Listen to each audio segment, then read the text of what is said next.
Power begins from within.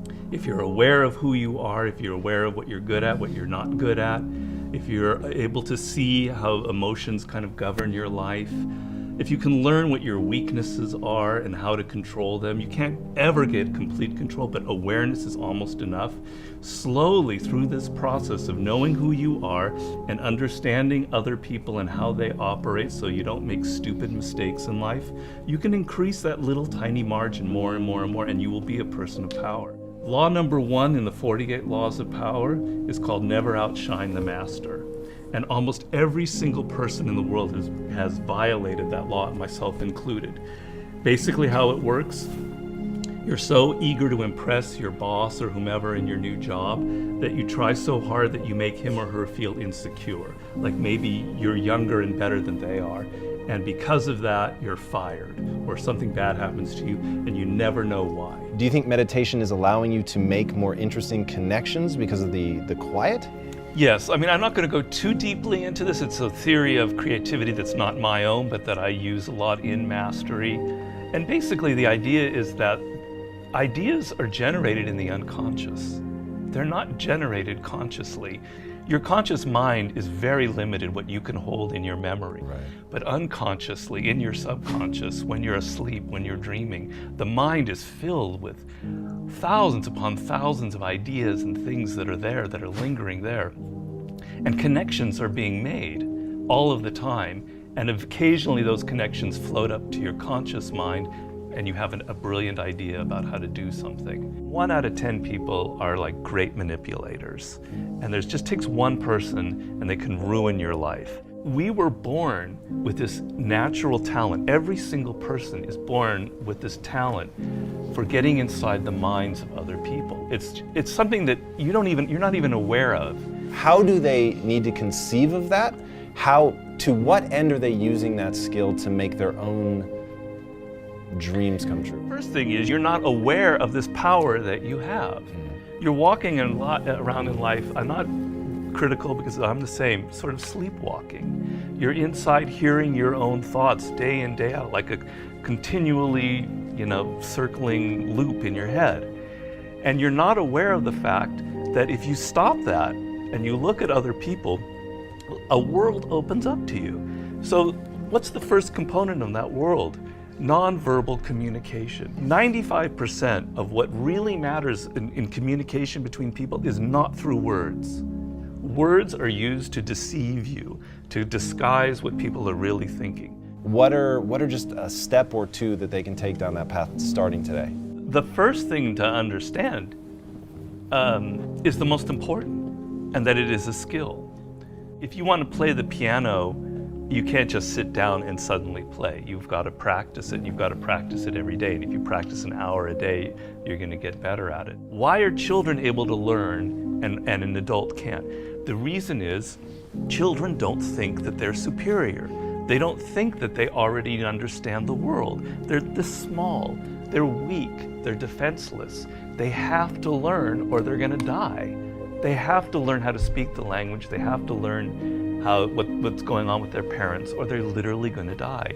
Do you have tricks that you use for ensuring that genius does not become a young man's game, that your books truly get better and better over time? Basically, every time I begin a book, I'm deathly afraid of failing. I feel like, it's not going to sell as well as the last book. I'm losing it. I got to go back to square one. Each project, each thing that you do in life, you have to kind of create that feeling in the gut like, I don't know if I'm going to be able to pull it off. I don't know if I can go 12 rounds with Floyd Mayweather this time. I don't know it. The secret really to success in life, I have to say, is retaining, I talk about this in Mastery, is retaining your childlike qualities. If you're completely a child, that's not going to work. Negative capability is rule number 1 for being a creative person. And if you don't follow anything else in Mastery, that would be enough. The ability to keep 2 ideas that contradict each other in your mind without feeling uncomfortable, without having to come to a conclusion. You can think about something without rushing to judgment and conclusion. You can be in the moment. You can say, well, it could be this, it could be that, it could be that. And you don't have to decide whether it's A, B, or C. You're open to adopting 3 or 4 different viewpoints. If you love music, don't quit your job and play guitar. Like, you're gonna have a hard time feeding your family. But you have advice for them. What is that advice? Yeah, but people say, live your passion. So these are cliches, and nobody changes their life based on a cliche. You've got to do hard work, and to do hard work, you have to have a roadmap. Somebody has to show you step to get there. Working for yourself, starting your own company, doing what you love should be everybody's goal. The process begins by first knowing what you really love. And believe me, I do a lot of consulting. A lot of people have no self-awareness. They don't even really know what it is that they were meant to do in life. They loved music when they were a kid, but then they got into law or whatever because of their parents, and then they don't know who they are anymore. Well, do I really like music? You got to go through that process first of figuring out what it is that really connects to you in a deep, visceral way, what you loved when you were a kid, what still excites you. Once you go through that and you understand it and you've got some clarity about it, okay, how do I incorporate that in my life? So if you're 23 years old, it's a little easier. I love music, but I'm not a musician because I've not been practicing it. I just love music. But I have a real good sense of business. I've been studying business and I have an MBA, etc. Okay, I've got to now find a way to craft a career that combines my knowledge of business and my love of music. And if I follow that and I do it smart and I plan it out, eventually what starts out with more business than music will end up becoming more creative as I get better and better at it. How do you prepare somebody to survive that initial stage of boredom and pain? Well, pain is great. You've got to embrace pain. Pain is pleasure. You've got to make the connection between the physical and the mental. Well, you know that when you're exercising, when you're running or you're working out or whatever, it hurts, but it leads to something pleasurable. You have to be able to translate that to mental things. And if you make that switch in your mind, it is mind-blowing what can happen to you. Who are the most messed up people in the world? Spoiled kids. Kids who are given everything, who have a rich father or mother and they don't have to work or try. They are the most messed up people you'll ever meet. Each person, I make this point in Mastery, is born unique. And it's kind of one of those cliches. Yeah. But there's science to it. The science is your DNA will never be repeated. The way your brain is wired will never be repeated.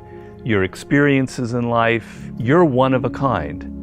And it's an amazing thought if you think about it. Of all of the billions of humans that have lived and will ever live, there will never be anybody who is wired like you are wired.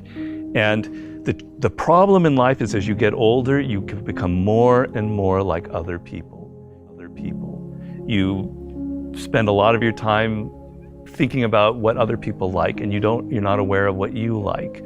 You go into careers because you listen to other people. If you look at all of the brilliant people who've succeeded in life, if you look at a Steve Jobs, you look at an Elon Musk, etc., there's nobody else out there like them. You're never going to be able to pinpoint one other person like them. They are completely unique, and those are the people that end up having power in the world. So if you're going to be able to create that website, that blog, that whatever it is, that startup that is different, that has its own niche and reflects you, something good will happen from it. Control people's perceptions of reality and you control them. It's a great military strategy. Comes from the great Colonel Boyd, who invented what's known as the OODA loop.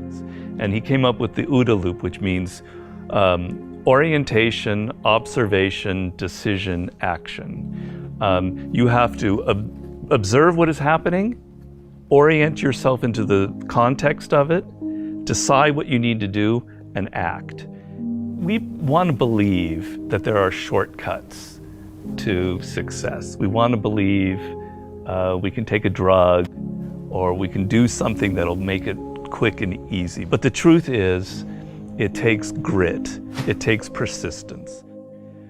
So it's hard to understand what could happen to you in 10 years in a visceral gut way of what it means to have failed in life. And to me, failure in life is not having money. It's not realizing your potential. You're 60 years old and you said, I could have been this, and I never did it. That's like the worst thought I think anybody can have. And you don't think about it in the moment because your life is okay, but you've got to wake up and understand that there's an urgency here, and that if you're not practicing something now, if you're not aware, if you don't have a path towards something better, you're rotting on the vine, and that day of reckoning will come at some point, and it will be painful. You're not going to feel it suddenly, it'll be slow, but it'll come and it won't be good. Just being aware that you now have a plan is enough to lift you out of that depression. Okay, I'm working at Burger King, but I know I'm going to get to this community college and get a degree here after I save enough money. Having a goal is like, will change you completely from being depressed or not taking care of yourself to being energized and moving in the right direction.